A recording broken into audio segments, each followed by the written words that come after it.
leaking top insider trades every day until they stop us. Remember, almost every insider trade is totally useless. We have to find only those very few unscheduled and abnormal insider trades that will help us outperform. And of course, if the insider has a history of success, buying before the stock pops or selling before it dips, that's a very good sign. And then also multiple insiders buying and selling can be another good sign, and the price action if they're buying the dip or selling the rip can also be useful. Taking a look at the trades from today, we can see an even lower number of insider buys coming in, an overall fewer number of trades overall as we're getting closer to earnings season, but very little buying, which we can see over here with under 10% of the total number of insider trades today were buys, which is well below the monthly or the average here back since about May, which the longer term quarterly average is more around the 25%. So we are well below that, and we have been for a little while. Not super concerning as we're entering earnings season, and that's pretty typical, but definitely a more bearish tilt towards the insider trades right now. So let's go take a look at the insider trade here. We can pick the most recent day. We'll change this to bullish. We'll look at the purchases first, and we can sort by transaction value. And now let's take a look. So very little insider buying going on, as we can see. And on top of that, these four were all IPOs, which is normally a little less interesting. Down here, we just also have a couple of these very small, few $1,000 trades that pretty much happen every day, essentially. As you can see, for whatever reason, I don't know exactly why, you can see some of these guys are literally, they just buy the stock, buy it every single day. So those are also pretty useless, and we tend to ignore those. Starting off at the very top here, we have a nearly $1 million sale by the CEO here at Prospect Capital. Now, pretty quickly, right off the bat, you can see an 8% average 3-month return, which looks like it could be promising. If we look at his returns, though, as we a little all over the place. I mean, long term, it looks like he's coming in pretty good, 54%, 66% or so win rate.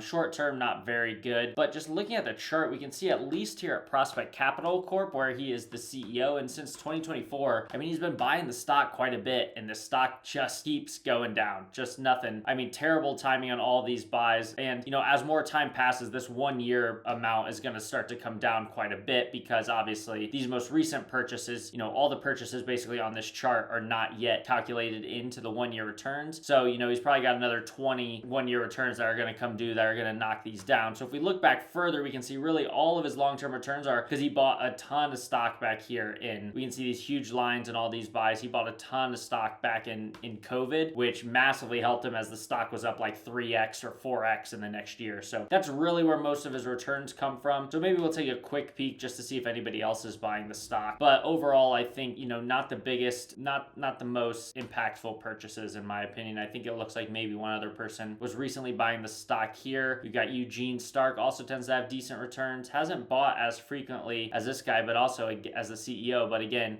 pretty terrible timing there on a lot of these buys, and really is just being saved by some decent returns back here in 2020 when they purchased, and way back here in 2018. But overall, I'd say in the last few years, these guys haven't timed their trades very well, their purchases very well. The only thing that might have going for you here is if you went and looked, I mean, they're buying a big dip. If the company's like undervalued relative to their sector, maybe it could be interesting. But even then, I think, just hold out. You can probably find some more interesting trades versus those. So taking a look now, we'll come into a couple, I guess let's just quickly, these two we'll take a look at in a second. But if we look at this one, this is just all these Jasper Therapeutics. They just did a big public offering. So it is kind of interesting. Sometimes it can be interesting when you see an insider buying the public offering, but normally, just generally speaking, the public offerings and the purchase agreements are not as high signal of an insider trade. And you'd really want to dig into, when you see a company like this too, it's a biotech company, maybe if they have some sort of catalyst really on the near term, it could be worth taking a stab at. But when you're down 80% and you're raising a bunch of money, the company's probably not in a good place and probably needs some cash. So just not even one that I'm going to look into here. So coming back up, we'll look at a couple that are kind of interesting here. We've got Absci Corporation, or Absci, or however they want to pronounce that. Absci, I assume. You can see we had an insider buy back here in July, who was this Andreas Busch, who's the Chief Innovation Officer. Obviously hasn't worked out well yet. If we look back historically, looks like it's the first ever buy at Absci here.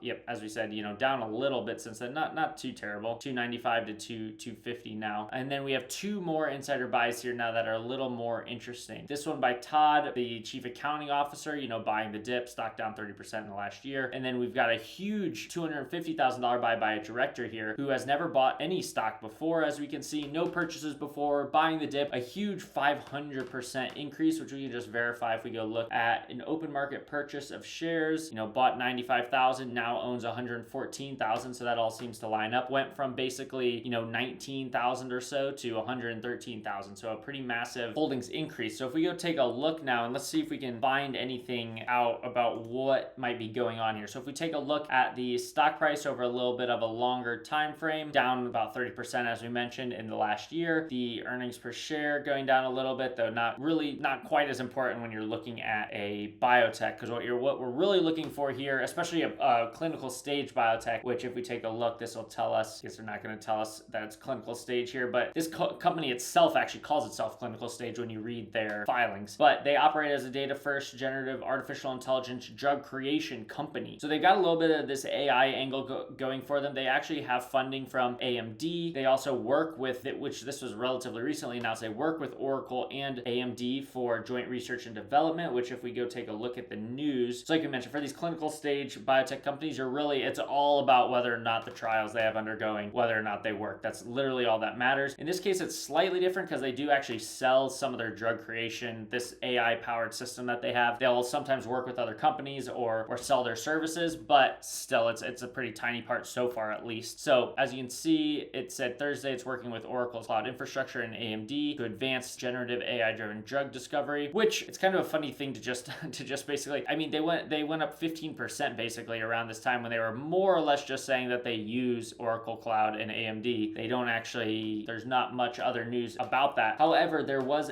somewhere else mentioned, which I'm not going to go look through right now, but they had actually mentioned maybe here that here we go. So as part of the collaboration, this does mean they have a little bit more of a team up with AMD here, collaboration, where AMD has actually invested $20 million into these guys. So there's one potential catalyst that we have is just this whole AI drug discovery theme could be pretty popular. And, there's a good chance at some point of them announcing some sort of news of them doing, some sort of collaboration or deal or something in that AI sphere, which can always be useful. We can also see they recently, a couple months ago, expanded their collaboration with this Almirall company, which is worth up to $650 million in total payments if it goes well, which obviously a lot of milestones and stuff that they need to hit, and they've already been in collaboration for 2 years now. But if they got all those milestones, obviously their stock price, I mean, that one contract is worth more than their market cap, but again, pretty discounted because a lot needs to be done for that to happen. But what can make this even a little more interesting is if you read through some of their earnings calls, we can learn here. So overall, they are increasing their costs in their research and development and whatnot. They have runway through mid-28, which is useful. And then they talk about some clinical trial stuff, and they have a phase 1 trial ongoing with interim data expected late 2025. And then they have another trial that is planned with readout expected in the back half of 2026. So if we take a look at their clinical pipeline progress, which is really what matters in a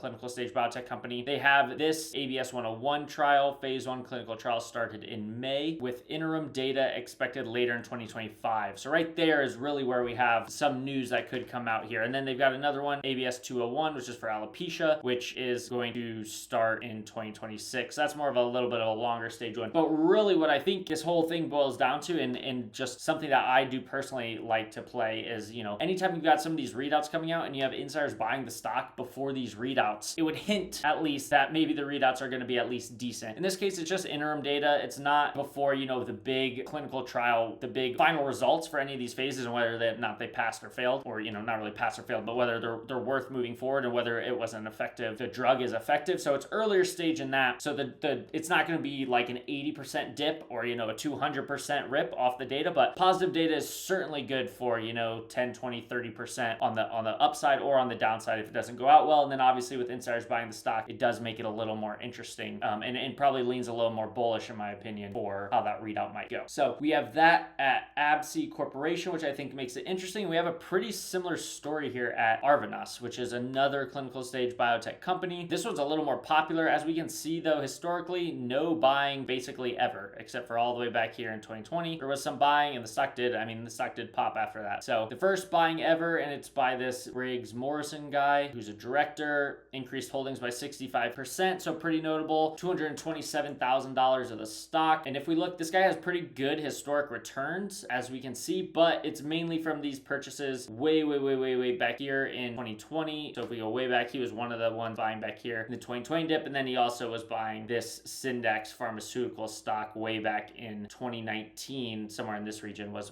his buying as well. So he hasn't purchased in a very long time. So just the fact that all of his recent trading has been selling, a lot of 10b5-1 sales, but all his recent trading, which isn't even that recent, it's been over 2 years now, but we're all sales. He now hasn't done any trades in 2 years, decides to hop back in and make a purchase, I think is notable. So then we'll go take a look at Arvinas. We can see they're actually in a much worse previous year with the stock down almost 70% in the last year. They've had a really rough go of it with they've had to cut a bunch of jobs recently, which was because they were in a partnership with Pfizer, which let's see if they'll tell us. They're in a partnership with Pfizer for some drug that just simply did not go particularly well. And so they tried to kind of spin it. So it provides update on collaboration with Pfizer. And basically they decided to select a third party for the out licensing and commercialization, which basically the results weren't good enough for Pfizer to want to move forward with this. They tried to sugarcoat it as much as possible, but didn't work out. So the way to positively spin this is that they are able to add some additional cost optimization, which means they will now save more than $100 million compared to last year. Though if you read through the article, 20 million of it is actually from them basically firing a bunch of people because they're no longer doing this drug collaboration. So I guess they get some cost saving, which it'll move their, gives them cash through the second half of 2028. And then the board did authorize a stock repurchase program, which, with the stock down 70%, an insider buying, and, a stock repurchase that could indicate maybe some undervaluation there, or at least the insiders believe it's undervalued. However, they do also, I don't know if they announced it out here or if it was, so they did also, their CEO is retiring and they're searching for a successor, which is hope they're planning to do next year. So I don't know whether or not, I think a lot of people would see this maybe as a little bit of a positive, because I don't think, just after a year of 70% poor returns and kind of this poor partnership with Pfizer and some other stuff, I think people are getting a little sick of the management team there. But now if we go take a look at the summary again, where basically these clinical stage companies, you really are just trying to pay attention to when those clinical trial results are going to start to come in. So overall, due to completion of the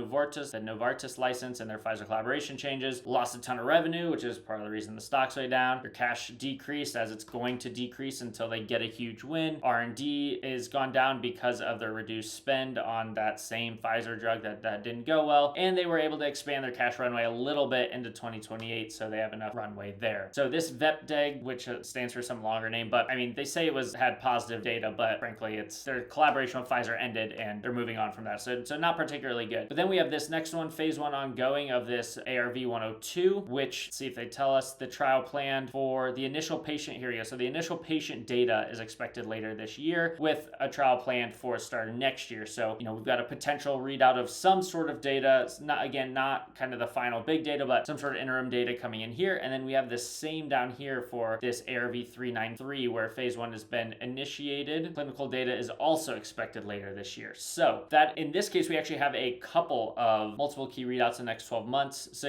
we have, and then even longer into next year, they actually even have another readout supposedly that's coming. But the main one being these two, ARV-102 and ARV-393, we're going to get some clinical data coming out of those by the end of this year. So I think this is another one where, like, long term, this company kind of feels like they're flailing a little bit, not very much positive momentum. Pretty rough last couple of years. CEOs leaving, the thing with Pfizer is not going well. But couple clinical readouts that could be a positive, and we have the first insider buying in a very long time, I think would, lean you maybe a little bullish on those readouts coming through the end of the year. So I think it could be an interesting play, through for the next 3 months or so. Taking a quick look over at the bearish trades now. Let's look at the insider sales and see if we can find anything interesting there. We got some 10b5-1 sales at a firm, which has been going on for a while. The CEO here selling quite a bit of stock. A lot of selling at a firm. Palo Alto Networks, 10b5-1. This fund has been selling Dell for a while. Pretty funny one here. Obviously, as you guys have probably seen on Twitter, there's that guy that stands outside Drake's house with the open door sign, and he also then pitched this Better company as the next one. And when he pitched that, this PBRA LLC fund decided,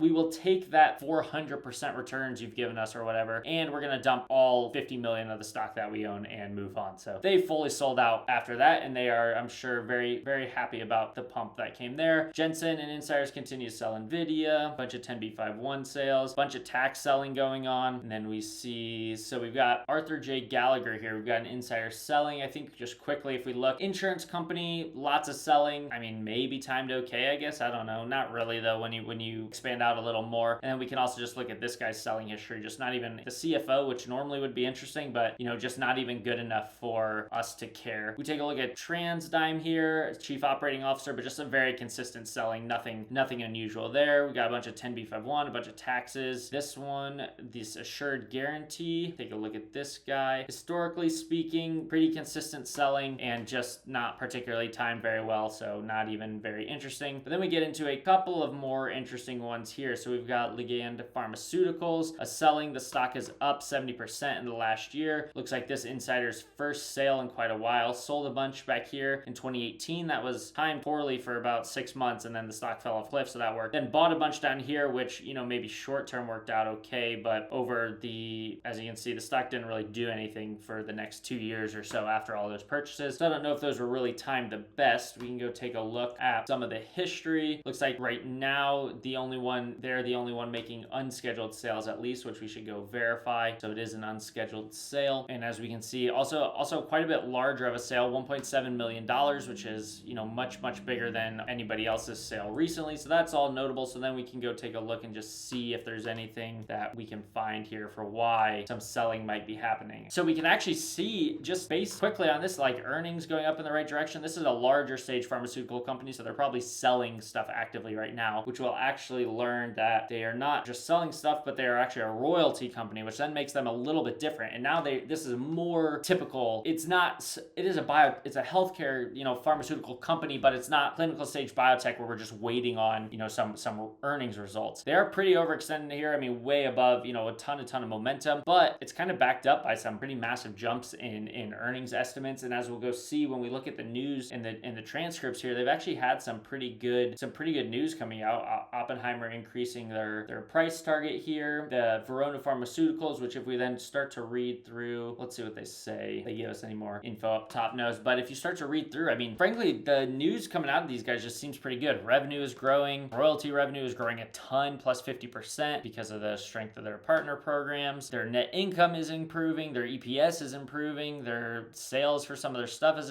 improving. G&A expenses did go up due to headcount growth but that's really just because some of these, they're growing revenue, so they're getting more people to help sell. Overall, cash has gone up a little bit. All of the commentary here is pretty positive. I mean, I think the only negative that we can really get out of this stuff is just that the stock is on such a good run so far. But on the flip side, you could just say, hey, insider just trying to, with the stock running so much, just trying to take a little cash off the table for whatever reason it could be, and it wouldn't be a big deal. So overall, I think that's, this one's just probably too hard. I wouldn't have any much interest. In fact, if insiders were buying this stock, I'd be very interested in buying it. But with insiders selling, I just don't think, it just seems like a pretty strong company that's got some strong momentum right now. I don't know if that's a company that, I'd want to try to short or sell. And we'll look, one more we can take a look at here. We'll look at Hallador Energy, which is in a, has been a pretty popular sector and has been a pretty popular stock, because obviously AI data centers and the need for energy has been pretty popular. And then I believe there's also some conversations about this company potentially being used, providing some energy for some of the AI data center stuff. So we can just kind of look historically. And one thing we'll notice if we kind of zoom out here, insiders, at least on the short term, insiders tend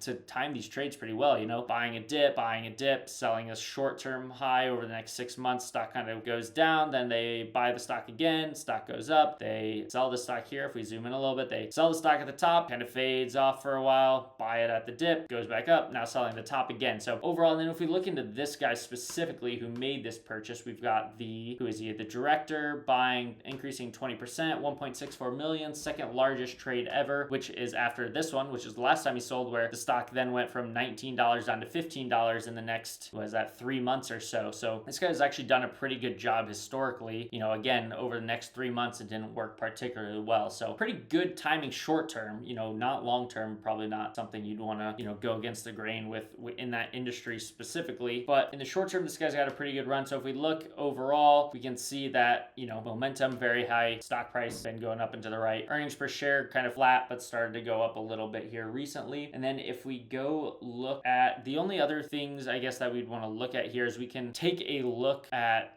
short interest at 5% is not too high. Look at the valuation. They're not actually trading anything too crazy. What would get a little high here is they're trading at like 15x EV/EBITDA in this kind of industrial power sector, which I believe if we look at some of these other guys, they're going to be a little high. So, 13x over there, 6x over here. So they are trading trading a little expensive, but they are also smaller and, you know, potentially faster growing. But I would argue, you know, maybe a little pricey, relatively speaking. And then we can also take a look now. Let's just see if they have any press release or news coming out so we can figure out why might they be selling. So we've got a downgrade here, revenue increases, swings to net profit. So this is one of the ones, this is, you know, frankly, I think this is a tricky industry to try to go short. If we look here, Q2 revenue increased despite seasonal softness and an outage. Electric sales were flat, but down from Q1, again, due to seasonality and a unit outage. Third-party coal sales, net income improved, but down from Q1 again. So, you know, in this case, you could actually, at least a little more than that Ligand pharmaceutical one, you could start to say, I believe the outage was planned, but still, you know, some rough, you know, coming down a little bit with some of their numbers compared to adjusted EBITDA improved year over year, but declined sequentially, which is, if you're one of these fast growth stocks, like, you need to continue to